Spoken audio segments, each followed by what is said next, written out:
నమస్తే welcome to V3 news లక్ష్యం సమాచారం నేను మోనికా ముందుగా హెడ్లైన్స్ చూద్దాం రాష్ట్రపతి రామప్ప పర్యటనకు ఏర్పాట్లు సభలో ప్రజలను ఉద్దేశించి ప్రసంగించనున్న ద్రౌపది ముర్ము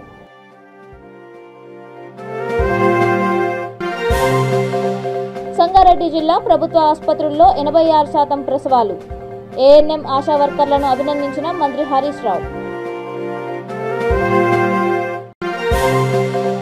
కాళేశ్వరం దర్శనానికి త్వరలో ప్రత్యేక బస్సులు TSRTC చైర్మన్ బాజిరెడ్డి గోవర్ధన్ వెల్లడి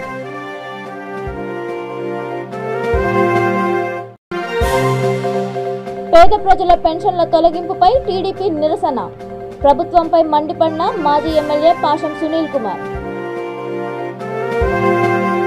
ఇక డీటెయిల్స్ చూస్తే రాష్ట్రపతి ద్రౌపది ముర్ము ములుగు జిల్లాలో బుధవారం పర్యటించనున్నారు యునెస్కో గుర్తింపు పొందిన చారిత్రక కట్టడం రామప్ప దేవాలయాన్ని ఆమె మధ్యాహ్నం 3:30 సమయంలో దర్శిస్తారు అనంతరం జరిగే బహిరంగ సభలో ప్రజలను ఉద్దేశించి ప్రసంగిస్తారు రాష్ట్రపతి పర్యటన నేపథ్యంలో అధికారులు పోలీసు యంత్రాంగం అప్రమత్తమయ్యారు 3 రోజులుగా రామప్ప దేవాలయానికి వస్తున్న భక్తుల దర్శనాన్ని నిలిపివేశారు హెలికాప్టర్ ద్వారా రాష్ట్రపతి రామప్పకు వచ్చేందుకు వీలుగా హెలిప్యాడ్ను ఏర్పాటు చేశారు ఎక్కడికక్కడ భారీ గేట్లను ఏర్పాటు చేసి భద్రతా ఏర్పాట్లను పెంచారు ఈ ప్రాంతంలో వస్తున్న వాహనాలను క్షుణ్ణంగా తనిఖీలు చేస్తున్నారు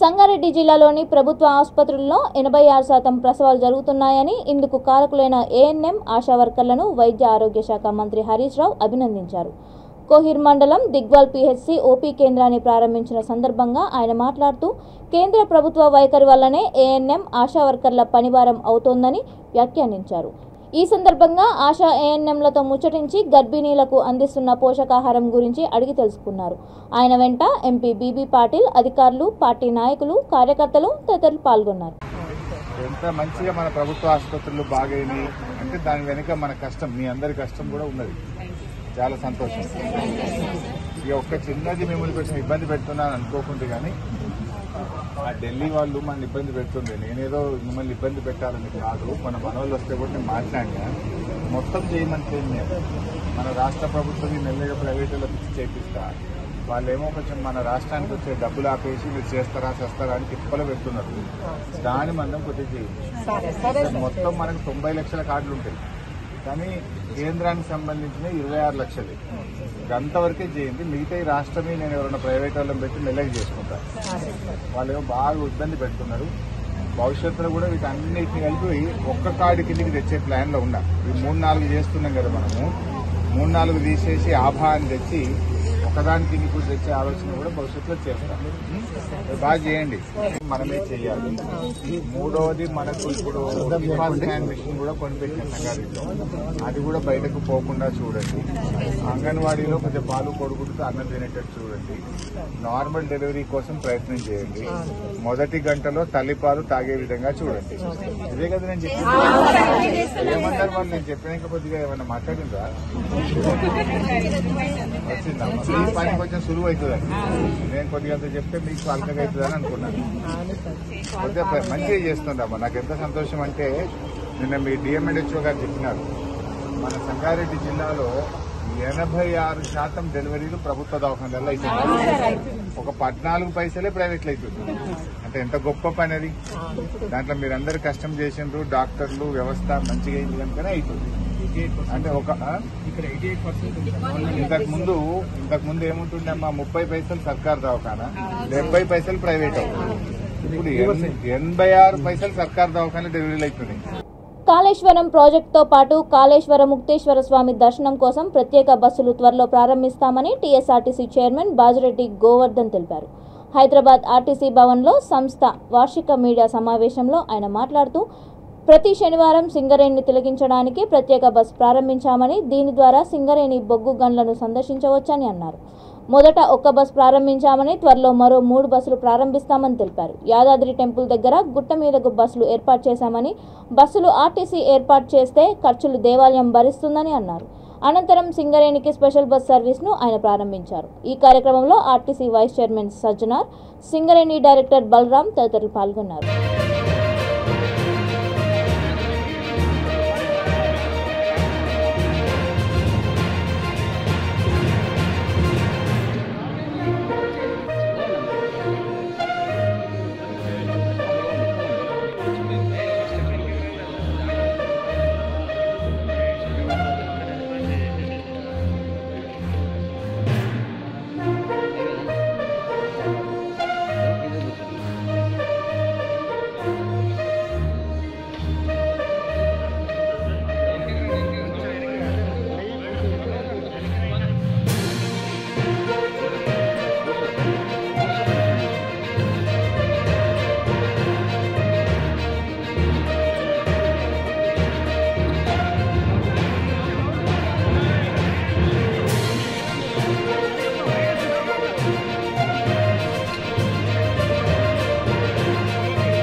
ప్రజల వద్దకు ఆర్టీసీ కార్యక్రమం పెట్టిన కొత్తగా అది కూడా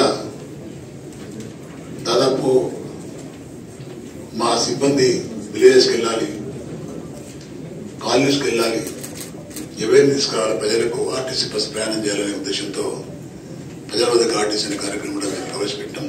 అది చాలా సక్సెస్ఫుల్ జరిగింది. కాలనీలో ఉన్న వాళ్ళు కూడా 30 మంది కలిస్తే బస్సు బుక్ చేసుకోవచ్చు అనే స్కీమ్ పెట్టడం వల్ల ప్రతి ఒక్కరూ ఫోన్ ద్వారా మాట్లాడి చాలా మటుకు బస్సులు బుక్ చేసుకుని ప్రయాణం చేసిండ్రు.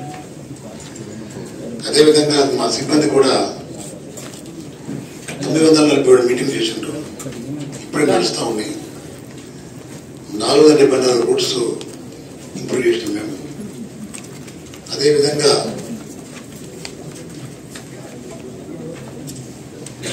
1000 స్పెషల్ ఎంట్రీ దర్శన టికెట్ ఎప్పుడైతే చెప్పిన నేను తిరుమల తిరుపతి వెంకటేశ్వర స్వామి దర్శనార్థం 1000 స్పెషల్ ఎంట్రీ దర్శన్ టికెట్స్ తిరుమలకు మేము దాదాపు 9 జూలై 2022 30 తిరుపతి సర్వీసెస్ నడిపిస్తున్నాం మేము. 30 వరకు monthly average sales increased as follows. Month జూలైలో 3109 టికెట్లు పోయినాయి మంత్లీ. ఆగస్టులో 12,092 ఇంక్రీజ్ అయింది ఇప్పుడు. అదేవిధంగా సెప్టెంబర్లో 11,596, అక్టోబర్లో 14,737, నవంబర్లో 14,602, డిసెంబర్లో 24,672. టోటల్ 1000 టికెట్లు ప్రజలకు వెళ్తా ఉన్నాయి. అదేవిధంగా మేము ఏదైతే జాతరాస్ కానీ ఫెస్టివల్స్ కానీ సంక్రాంతి, దసరా, దీపావళి అనే ప్రత్యేక పండుగ దినాల్లో కూడా మేము నార్మల్ ఫేర్స్ వసూలు చేస్తాం, స్పెషల్ ఫేర్స్ ఏమి వసూలు చేస్తాం. ఇతర రాష్ట్రాల్లో స్పెషల్ ఫేర్స్ వసూలు చేస్తూ ఉంటే మేము నార్మల్ ఫేర్స్ వసూలు చేసి ప్రయాణికులకు సౌకర్యవంతంగా వ్యవహారం చేస్తున్నాం. 291 సిట్టింగ్స్ ని మనము ఇవ్వడం జరిగింది. దాదాపు 50 పేషెంట్స్ ఉన్నారు. అంతకుముందు కూడా మనం వాళ్ళని బయట పంపించేది, ఇప్పుడు వాళ్ళు బయట పంపించేది లేదు. మా దగ్గర డయాలసిస్ యూనిట్ పెట్టడం జరిగింది. దాదాపు ప్రతి నెల 3 లక్షల రూపాయలు సేవింగ్ ఇవ్వడం జరిగింది. వాళ్ళు కూడా పేషెంట్స్ కూడా మంచి అనిపిస్తుంది. అంటే మన హాస్పిటల్లో ట్రీట్ అయితే వాళ్ళు కూడా ఒక పాజిటివ్ ఫీలింగ్ రావడం జరుగుతుంది. అదేవిధంగా మనకు మన ఈ కాలేజ్ కూడా స్టార్ట్ కావడం జరిగింది. Nursing college second batch run అవుతుంది. ఫస్ట్ బ్యాచ్ కూడా ఆల్మోస్ట్ 50 పీపుల్, సెకండ్ బ్యాచ్ కూడా ఫిల్ కావడం జరిగింది. దాంట్లో కూడా మనం మొదటిసారిగా మన ఎంప్లాయీస్ చిల్డ్రన్ కి మనము రిజర్వేషన్ ఫెసిలిటీ ఇవ్వడం జరిగింది. 8 మంది మా ఎంప్లాయీస్ చిల్డ్రన్ కూడా అక్కడ చదువుకుంటున్నారు. ఇది ఒక మంచి శుభ పరిణామము. అదేవిధంగా మన నిమ్స్ మనము అన్ని రెఫరల్ హాస్పిటల్స్ ఆపేసి మనము అన్ని పేషెంట్స్ కూడా నిమ్స్ కే పంపడం జరుగుతుంది. చాలా తక్కువ పరిస్థితిలో బయట హాస్పిటల్ పంపడం జరుగుతుంది. దాంట్లో కూడా మనము 2 లైసెన్స్ ఆఫీసర్స్ పెట్టడం జరిగింది. ఎప్పుడు పోయినా ఏ రాత్రి మన ఎంప్లాయీస్ పోయినా లైసెన్స్ ఆఫీసర్ ఉంటున్నారు, వాళ్ళని చూస్తుంటున్నారు, వాళ్ళు అడ్మిట్ చేస్తున్నారు. దానివల్ల కూడా మనకు మంచి సేవింగ్ రావడం జరుగుతుంది. మనం కూడా అదేవిధంగా వొకేషనల్ కాలేజెస్ కూడా స్టార్ట్ కావడం జరిగింది. దాదాపు మనము మన సోషల్ వర్క్ లో, ల్యాబ్ టెక్నీషియన్ లో, ఫిజియోథెరపీలో 3 బ్రాంచెస్ స్టార్ట్ చేయడం జరిగింది. ఇప్పటిదాకా 62 సీట్స్ కూడా ఫుల్ కావడం జరిగింది. పేద ప్రజలకు ఇస్తున్న పెన్షన్ల తొలగింపుపై ఉమ్మడి నెల్లూరు జిల్లా గూడూరు ఆర్డీఓ కార్యాలయం ఎదుట టీడీపీ మాజీ ఎమ్మెల్యే పాషం సునీల్ కుమార్ ఆధ్వర్యంలో పార్టీ శ్రేణులు నిరసన వ్యక్తం చేశారు. ఈ సందర్భంగా ఆయన మాట్లాడుతూ జగన్మోహన్ రెడ్డి ప్రభుత్వం పేద ప్రజలకు ఇస్తున్న పెన్షన్, రేషన్ కార్డులను అతి కిరాతకంగా తొలగించడంపై మండిపడ్డారు. గత ప్రభుత్వాల్లో ఇచ్చిన పెన్షన్లను తొలగించే హక్కు ఈ ప్రభుత్వానికి ఎక్కడిదని ప్రశ్నించారు. అనంతరం ఆర్డీఓ కిరణ్ కుమార్ కు వినతి పత్రం సమర్పించారు.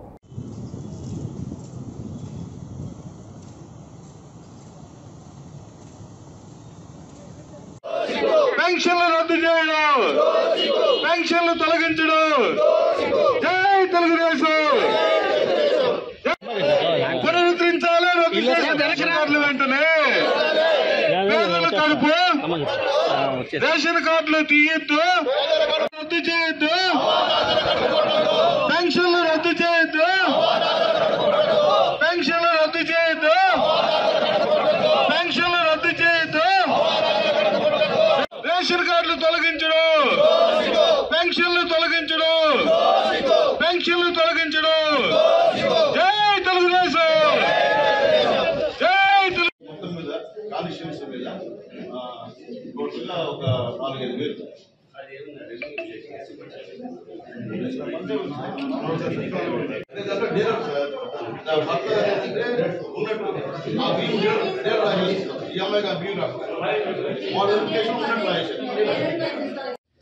అలాగే కోట, వాకాడు, చిట్టమూరు, చిలకూరు మండలాల్లో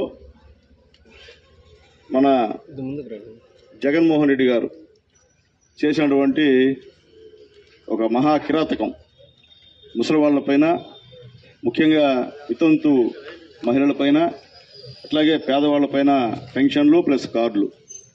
నేనేం తక్కువ, నువ్వేం తక్కువ అని 2 కూడా తీసేశాడు సమానంగా. నేను చెప్పేది ఒకటే, మిమ్మల్ని ఎందుకు గెలిపించుకున్నారు ప్రజలు? మీకు దాదాపు 151 స్థానాలు ఇచ్చారు. ఎందుకని? మీరు పనిచేస్తారని. గతంలో చంద్రబాబు నాయుడు గారు చేసినటువంటి సంక్షేమ అభివృద్ధి కార్యక్రమాల కన్నా రెట్టింపు చేస్తారని నమ్మించారు మీరు. కానీ ఈరోజు మీరు చేస్తున్నది ఏంది? ఆ రోజు చంద్రబాబు నాయుడు గారు ఇచ్చిన రేషన్ కార్డే ఈ రోజుకు ఉన్నాయి. తిప్పించి మళ్ళీ తిప్పించి ఆయన తీయడం, ఈయన తీయడం, ఈయన తీయడం, ఆయన తీయడం. అర్థం కావట్లే. అంటే పేదవాళ్ళ మీద కసేందుకు మీకు? మళ్ళీ మాట్లాడితే నేను అమ్మఒడి ఇస్తున్నా, నేను టైలర్కి డబ్బులు ఇస్తున్నా, ఆటో వాళ్ళకి డబ్బులు ఇస్తున్నా, విద్యాదేవని ఇస్తున్నా, ఎందుకే ఓట్లంట? ఏమయ్యా భయపిస్తావా ప్రజల్ని? మీ సొత్త, నీ బంధువుల సొత్తు ఇస్తున్నావు మాకేమన్నా? లేకపోతే మీ పెద్దలు సంపాదించాను మాకు ఇస్తున్నావా? పేద ప్రజలు, వ్యాపారస్తులు అందరూ కట్టినటువంటి పన్నులని మాకు ఇస్తున్నావు నువ్వు. నీ సొంత డబ్బు మాకు ఇట్లే. ఈరోజు చూశారు ఆ ముసలాయన్ని కట్టున్నాడు, ఆయన తీసేశారు. ఆయనకి ఏదో చాలా ఎకరాల భూమి ఉందంట, లేకపోతే ఇల్లు ఉందంట. ఒక కాలం చూశారు. కొత్త 14 సంవత్సరాలు అయితే ఈరోజు అది అక్కడ ఉన్నటువంటి లోకల్ డీలరు అది తెలియజేయకుండా నీకు భర్త ఉన్నాడు పెంచలేని నీ భర్త పేరు నమోదు చేయబడింది కాబట్టి సర్వనాశనం, రాజధాని సర్వనాశనం చేశారు, వ్యాపారస్తులను సర్వనాశనం చేశారు, పేదవాళ్ళని సర్వనాశనం చేశారు. ఎప్పుడో ఆ రోజు నందమూరి తారక రామారావు గారు, డాక్టర్ రాజశేఖర రెడ్డి గారు, అలాగే నారా చంద్రబాబు నాయుడు గారు ఇచ్చినటువంటి పెన్షన్ని తీసే హక్కు మీకు ఏడదని చెప్పి అడుగుతున్నా. నేను అడిగి అందరూ పెన్షన్ దాకా తెలియజేస్తున్నా, అవ్వలకి, తాతలకి, అలాగే వితంతు సోదరిమణులందరికీ కూడా. చంద్రబాబు నాయుడు గారు లేకపోతే అసలు మీకు 2000 పెన్షన్ ఆడది. చంద్రబాబు నాయుడు 2000 పెన్షన్ చేయరు కాబట్టి ఈయన నేను 3000 చేస్తానని చెప్పి గెలిచి 3.5 సంవత్సరం అయితే 250 పెంచుతా వచ్చాడు. ఈ 250 పెంచే క్రమంలో దాదాపు మొత్తం మీద 6 లక్షల పెన్షన్ కట్టేశాడు రాష్ట్రం మొత్తం మీద. అట్లాగే చెప్తున్నా వైఎస్ఆర్సీపీ గెలిచినటువంటి నాయకులకి అందరికి కూడా, అలాగే ఇక్కడ ఉన్నటువంటి స్థానిక శాసనసభ్యుడికి కూడా చెప్తున్నాను, అయ్యా మీరు గడప గడప తిరగడం కాదు, ఈ పరిస్థితి ఘోషణ ఒకసారి ఆలోచించండి. మీ నాయకుడికి చెప్పండి, నువ్వు ఏం చేయలేదు, 170 అంట, నువ్వు తీస్తా పోతుంటే జనాలంతా చెవులో పువ్వు పెట్టుకున్నారా? నీకు 170 ఇచ్చేదానికే? ఏంది ఇది? ఏం సాంప్రదాయం చెప్పండి. నేను అడుగు చేస్తున్నా వైఎస్ఆర్సీపీ గెలిచేటువంటి ఎమ్మెల్యేలందరికీ, మంత్రులు కూడా, ఇదేమన్నా మంచి పద్ధత? మీ నియోజకవర్గమే, మీరే ఎమ్మెల్యే ఇక్కడ మొత్తం ఈ జిన్నూరు జిల్లాలో మొత్తం మీరే ఎమ్మెల్యేలు. మిమ్మల్ని ఎవరు ప్రశ్నించరా? అనకాపల్లి జిల్లా Parawada Jawaharlal Nehru pharma city Laurus pharma కంపెనీలో ఘోర ప్రమాదం చోటు చేసుకుంది. ఈ ప్రమాదంలో 5 మృతి చెందారు. మృతుల్లో ఖమ్మంకు చెందిన రాంబాబు, గుంటూరుకు చెందిన రాజేష్ బాబు, కోటపాడుకు చెందిన రామకృష్ణ, చోడవరంకు చెందిన వెంకట్రావు, సతీష్ అనే వ్యక్తి ఉన్నారు. మృతదేహాలను కేజీహెచ్ మార్చురీకి తరలించారు.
ఉస్మానియా యూనివర్సిటీ అటవీ ప్రాంతంలో ఒక యువకుడు ఆత్మహత్య చేసుకున్నాడు. ఓయూ నుంచి హబ్సిగూడ వెళ్లే దారిలో చెట్టుకు ఉరేసుకొని ఆత్మహత్య చేసుకున్నాడు. సంఘటనా స్థలానికి చేరుకున్న పోలీసులు మృతదేహాన్ని గాంధీ ఆసుపత్రికి తరలించారు. మృతుడిని హబ్సిగూడ కిన్నెరా గ్రాండ్ హోటల్లో పనిచేస్తున్న ఒరిస్సాకు చెందిన సుషిత్ జైన్గా పోలీసులు గుర్తించారు.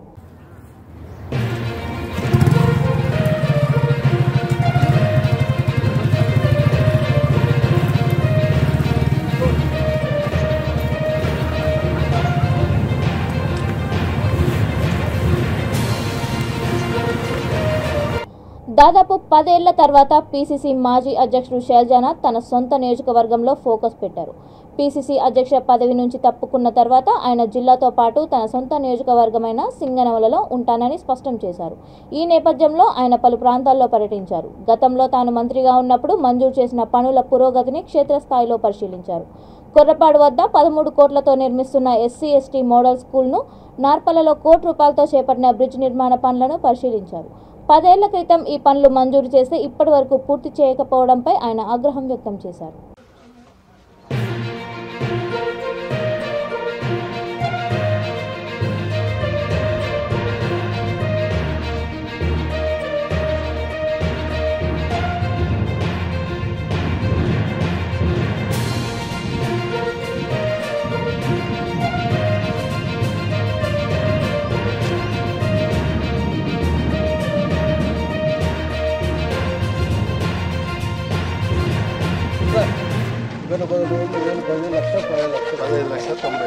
మొక్కల పెంపకం వాటర్ సప్లై అయిపోయింది. మనకు ఒకటి డ్రైన్ ఒకటి ఇక్కడ గ్రౌండ్ లెవెల్ వాటర్ ఎక్కువ ఉన్నది. ఆల్రెడీ అది తీసేసాము.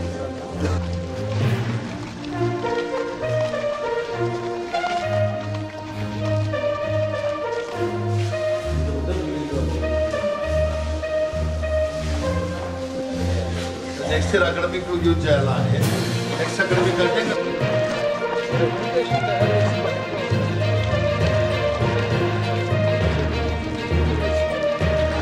బాగా పనిచేస్తే నెలన్నర వీళ్ళు చేయలే కదా, చేయబట్టి కూడా సేమ్ 10 ఏళ్ళు.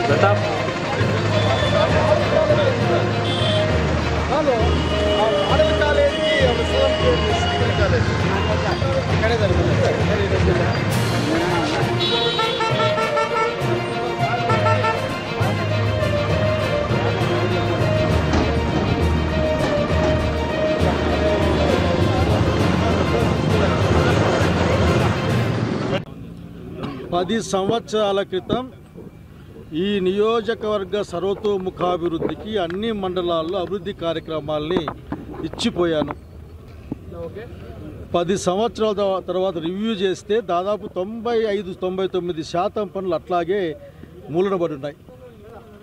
నార్పల మండలానికి వరకు వస్తే ఈ బ్రిడ్జి ₹1 కోటి ఇచ్చాం.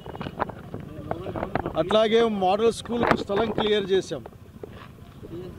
లైబ్రరీ బిల్డింగ్ డబ్బులు ఇచ్చాం. ఇట్లా చెప్పుకుంటూ పోతే చాలా ఉన్నాయి ఇక్కడ. కానీ ఈ బ్రిడ్జ్ అత్యంత అవసరమైన ఈ బ్రిడ్జ్ 10 సంవత్సరాల నుంచి ఈ విధంగా ఉంది. నేను పాలకుల్ని కోరుతా ఉన్నాను, రాజకీయాలు వద్దు, ఇప్పుడే తక్షణం పూర్తి చేయించండి. 10 ఏళ్ళు అయిపోయింది ఇప్పటికే, మీకు ఆ మాత్రం సోయి లేదా అని బాధపడతా ఉన్నా. It is there problem. నాకు అర్థమైంది ఒకటి, వాళ్ళకి కన్సర్న్ లేదనే ఫీలింగ్, వాళ్ళకి పట్టడం లేదు, దీని పట్ల ఆలోచన లేదనే సంగతి తప్ప ఇంకోటి ఏం లేదు. కనుక నేను ప్లెయిన్గా రిక్వెస్ట్ చేస్తూ ఉన్నాను, చాలా ప్లెయిన్గా నేను మిమ్మల్ని అభ్యర్థిస్తూ ఉన్నాను, తక్షణం ఇవన్నీ పూర్తి చేయండి. వీటిని పూర్తి చేసేంత వరకు మేము వెంటబడుతూనే ఉంటాం. అంటే వాళ్ళ ప్రాధాన్యత అంశంలో ఈ అంశాలు లేనట్లున్నాయి. ఇసుక కొండలు, లేదంటే సారా ఎంగేన్లు, లేదంటే ఏజెన్సీలు, ఇటువంటివి తప్పనిస్తే స్కూళ్ళు, రోడ్లు, వంతెనలు, అట్లా కొత్త కొత్త పాలిటెక్నిక్ కళాశాల లాంటి స్కూళ్ళు మన ఎల్దూరు పుట్లూరులో, అట్లాగే డ్రింకింగ్ వాటర్ స్కీములు ఇవి వీళ్ళకి పడ్డం లేదు. వర్షం వచ్చి బతికిపోతున్నారు కానీ వీళ్ళు, లేకుంటే అత్యంత స్పష్టంగా ఇందిరా వాటర్ స్కీమ్ కింద సింగమ నియోజకవర్గంలో 2 డ్యాముల నుంచి, వెనకచెల డ్యామ్ నుంచి నార్పల వరకు, మన పానపల్లి డ్యామ్ నుంచి ఎల్నూరు పుట్లూరు వరకు నీళ్ళు ఇచ్చే కార్యక్రమం డబ్బులు కూడా ఇచ్చిపోయి ₹40 కోట్ల పెట్టెళ్ళాం. కానీ దిక్కు దివాణం లేదు. కనుక రాజకీయం అంటే ఎన్ని కార్లు కొన్నాం అంటే ఎంత ఎత్తున ఇసుక వేసామన్న సమస్య కాదు ఇక్కడ. రాజకీయం అంటే ప్రజల సంక్షేమం, ఆ ప్రాంతం అభివృద్ధి పరుచుకొని నేను భావిస్తూ ఉన్నాను. దయచేసి రాజకీయంగా చూడబాకండి. మీరు ఇంతవరకు బహుశా మీ యాదికి వచ్చిండకపోయచ్చు. దీన్ని గుర్తుపెట్టుకొని ముఖ్యమంత్రిని చాలాసార్లు కలుస్తారు. మీరు ఈ యొక్క ప్రదేశం యొక్క అభివృద్ధి కూడా కోరమని కోరుతా ఉన్నాను. 24లో ఖచ్చితంగా ఎలక్షన్లో పోటీ చేస్తాను. ఎట్లా అని మళ్ళీ చెప్తాను. ఇప్పుడు ఉన్న పార్టీ ఇంకో పార్టీ ఇప్పుడు ఆఖరికి చాలా కీలకమైన బాధ్యతల్లో ఉన్నవాడిని కనుక అటువంటి ఆలోచనలు పెట్టుకోమండి. మీ సహకారాన్ని కోరుతా ఉన్నాం మేము ఈ అన్ని పనులు పూర్తి కావడం కోసం. అట్లాగే మీ ఏరియాలో ఒకటి ఉంటుంది, మోడల్ స్కూల్ ఇచ్చాం. మోడల్ స్కూల్ దగ్గర ఇండ్లు కడతా ఉన్నారు కనుక అవన్నీ మీరు పట్టించుకోమని కోరుతా ఉన్న పిల్లగాళ్ళందరూ. ఎందుకంటే మాకు 60 ఏళ్ళు వస్తూ ఉన్నాయి. ఇంక రాజ్యం మీది, కాలం మీది. ఈ ప్రాంతాన్ని పట్టించుకోండి, మీతో కలిసి పనిచేస్తామని తెలియజేస్తామని. రంగారెడ్డి జిల్లా మీర్పేట్ కార్పొరేషన్లో ఇంటి పనులు తగ్గించాలని డిమాండ్ చేస్తూ డీసీసీ అధ్యక్షుడు చెల్లా నరసింహారెడ్డి ఆధ్వర్యంలో మీర్పేట్ చౌరస్తాలో నిరసన దీక్ష చేపట్టారు. జీహెచ్ఎంసీలో లేని పన్నుల విధానం మీర్పేట్ కార్పొరేషన్లో ఎందుకు ఉన్నాయని ఆయన ప్రశ్నించారు. నియోజకవర్గ అభివృద్ధి విస్మరించిన మంత్రి సబితకు ప్రజలు తగిన గుణపాఠం చెప్తారని అన్నారు. అనంతరం మున్సిపల్ కమిషనర్కు వినతి పత్రాన్ని అందజేశారు. ఈ కార్యక్రమంలో పార్టీ సీనియర్ నాయకుడు Depa Bhaskar Reddy, party municipal corporation అధ్యక్షుడు స్వామిడి గోపాల్ రెడ్డి, బడంగ్పేట్ మున్సిపల్ కార్పొరేషన్ అధ్యక్షుడు పెద్దబావి వెంకటరెడ్డి, కార్పొరేటర్లు, యువజన కాంగ్రెస్, ఎన్ఎస్యుఐ నాయకులు, పార్టీ సీనియర్ నాయకులు, కార్యకర్తలు తదితరులు పాల్గొన్నారు. మీర్పేట్ కార్పొరేషన్లో మధ్యతరగతి కుటుంబాలకు ప్రభుత్వం ఇచ్చిన 60 గజాలు కానీ 120 గజాలు కానీ ఇంట్లకు విధించే పన్ను ఏదైతే ఉందో హైదరాబాదు జిహెచ్ఎంసీ కంటే కూడా 100% అధికంగా ఉన్నది. ఈ ప్రాంతంలో మధ్యతరగతి కుటుంబాలు కానీ పేదలు కానీ ఏదైతే ఉదయం నుంచి పని చేసుకొని కూలీనాలు చేసుకొని ఉంటే కానీ వారి జీవితం గడపని పరిస్థితిలో ఉన్న వారికి అందరూ కూడా కనీసం ఒక 80 గజాల నుంచి 120 గజాలు ఉన్న వారికి 10,000 రూపాయలు 12,000 రూపాయలు ఇంటి అద్దె విధించడం జరిగింది. అదేవిధంగా మధ్యతరగతి కుటుంబంలో ఎవరైతే ఉండి జీవనోపాధి కోసం ఒక పోర్షన్ ఇచ్చుకుంటే దాన్ని కమర్షియల్ కింద కూడా విధించి పన్ను వసూలు చేయడం జరుగుతుంది. రాష్ట్ర ప్రభుత్వం ఏమో భూముల మీద ధరలు పెంచి వారు ప్రభుత్వాన్ని నడుపుతుంటే ఆ ధరలు పెంచిన దాని మీద నిజానికి 1,260 రూపాయలు లెక్క ఈ ప్రాంతంలో మళ్ళీ ఇంటి పన్ను కింద వాళ్ళు జమ చేయడం జరుగుతుంది. ఈ హౌస్ ట్యాక్సీ వల్ల గతంలో గ్రామ పంచాయతీలో మామూలుగా మున్సిపల్లో ఉన్న మున్సిపల్ ఉన్న దానికంటే కూడా కార్పొరేషన్ వచ్చిన తర్వాత అభివృద్ధి మాత్రం శూన్యం. ఇంటి ట్యాక్సులు, ఇంటి పన్నులు మాత్రం పెనుభారం అయిపోయి జీవనోపాధి కూడా ఆటంకం కలిగించే పరిస్థితుల్లో ఉండడం. ఇది హైదరాబాద్ దగ్గర ఉన్న ప్రాంతం కాబట్టి మీరు ఒక్కసారి ఆలోచించి ఇది మీర్పేట్ కార్పొరేషన్లో సర్వసభ సమావేశం ఏర్పాటు చేసి కార్పొరేటర్ల ద్వారా ప్రభుత్వం వెంటనే పన్ను తగ్గించాల్సింది అని చెప్పి కాంగ్రెస్ పార్టీ డిమాండ్ చేస్తూ తప్పకుండా తగ్గించేంత వరకు కూడా ప్రతి ఇంటికి వెళ్ళి ప్రతి అన్నను, ప్రతి తమ్ముని, ప్రతి అక్క, ప్రతి చెల్లెల్ని కూడా మధ్యతరగతి కుటుంబాలను కానీ వీకర్ సెక్షన్ వాళ్ళని కలిసి ఈ టీఆర్ఎస్ ప్రభుత్వం చేస్తున్న దోబూచులాటను, దొంగలిస్తున్న ఈ మన ట్యాక్సీ ద్వారా డబ్బులను వాళ్ళు ఏ విధంగా దుర్వినియోగం చేస్తున్నారో తెలపడానికి కూడా కాంగ్రెస్ పార్టీ ముందుండి ఉంటుందని చెప్పి తెలియజేయండి. రంగారెడ్డి జిల్లా అధ్యక్షులు వాళ్ళ ఆదేశాల మేరకు ఈరోజు నిరసన కార్యక్రమాన్ని మీర్పేట్ మున్సిపల్ కార్పొరేషన్లో నిర్వహించడం జరిగింది. కానీ నిజంగా దౌర్భాగ్యం ఏంటంటే గతంలో ఎలక్షన్ల ముందు వచ్చినటువంటి శ్రీమతి సబితా ఇంద్రారెడ్డి గారు అప్పుడు కూడా ఇదే అంశం ఉండే. ఇంటి ట్యాక్సులు నేను తగ్గించాలి అని అంటే ముందుగా నన్ను గెలిపించాలి, గెలిపిస్తే తప్ప ఈ ట్యాక్సులు తగ్గవని చెప్పి ఆవిడ చెప్పడం, నిజంగా అందరు కూడా హర్షించి ఆవిడని గెలిపించడం, తిరిగి ఇవన్నీ నేను చేయాలంటే నా దగ్గర అధికారం లేదని చెప్పి టీఆర్ఎస్లకు పోవడం, ఇలాంటి కార్యక్రమాలు జరిగాయి. సరే, అది ఏం జరిగినప్పటికీ కూడా మరి ఇప్పుడు మాత్రం ట్యాక్సులు మాత్రం ఎక్కడ కూడా తగ్గలేదు. అసలు ఇంటి ట్యాక్స్ అని అంటే ఎందుకు వేస్తారు? ఇంటి ట్యాక్స్ ఎందుకు వేస్తారు అంటే ప్రభుత్వం ఇంట్లో ఉన్నటువంటి వారికి రోడ్డు సౌకర్యం, అదే కాకుండా పార్కు సౌకర్యం, అదే కాకుండా డ్రైనేజ్. జగిత్యాల జిల్లా మెట్పల్లి పట్టణంలో వరుస దొంగతనాలు జరిగిన షాప్ యజమానులను నియోజకవర్గ బీజేపీ నాయకుడు సురభి నవీన్ కుమార్ పరామర్శించారు. దొంగతనం జరిగిన తీరుతెన్నులను తెలుసుకొని ఇక ముందు ఇలాంటివి పునరావృతం కాకుండా చూడాలని పోలీస్ యంత్రాంగాన్ని కోరారు. అనంతరం పార్టీ పట్టణ శాఖ మహిళా నాయకురాలు లావణ్య పుట్టినరోజు వేడుకల్లో ఆయన పాల్గొన్నారు. ఆయన వెంట పార్టీ పట్టణ అధ్యక్షుడు బొడ్ల రమేష్, శ్రీకాంత్, కార్యకర్తలు తదితరులు పాల్గొన్నారు. మాస్క్ చోరీ అవుతుంది అని చెప్పేసి వేరే నార్మల్ అవ్వడం బాధాకరం. అంటే అప్పుడు కూడా వాళ్ళని నిద్ర లేవలేదు పోలీసులు అనిపిస్తుంది. ఏం లేదు కౌంట్ చేసుకోలేదు. ఆ రోజు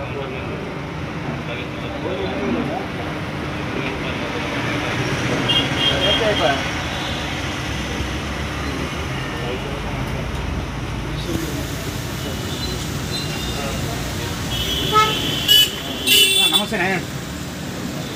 500, 1000 ఉంటాయి అంతే. ఎప్పుడైనా ఆ రోజు తీసుకోలేదు. ఇవన్నీ చూసారు.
మహబూబాబాద్ జిల్లా బయ్యారం మండలంలో దొంగలు బీభత్సం సృష్టించారు. లక్ష్మీ నరసింహాపురం తాళాలు వేసిన ఓ ఇంట్లో భారీ చోరీ జరిగింది. 20 తులాల బంగారం, 2 లక్షల నగదు అపహరించారని బాధితులు పోలీసులకు ఫిర్యాదు చేశారు. పోలీస్ కేసు నమోదు చేసి దర్యాప్తు చేపట్టారు.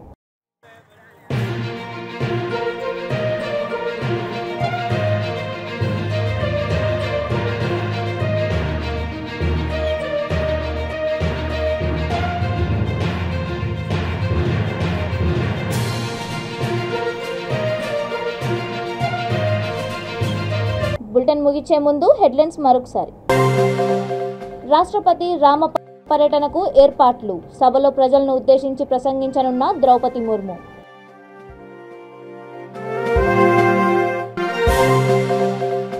రంగారెడ్డి జిల్లా ప్రభుత్వ ఆసుపత్రుల్లో 86% ప్రసవాలు. ఏఎన్ఎం ఆశా వర్కర్లను అభినందించిన మంత్రి హరీష్ రావు. కాళేశ్వరం దర్శనానికి త్వరలో ప్రత్యేక బస్సులు. టీఎస్ఆర్టీసీ చైర్మన్ బాజిరెడ్డి గోవర్ధన్ వెల్లడి.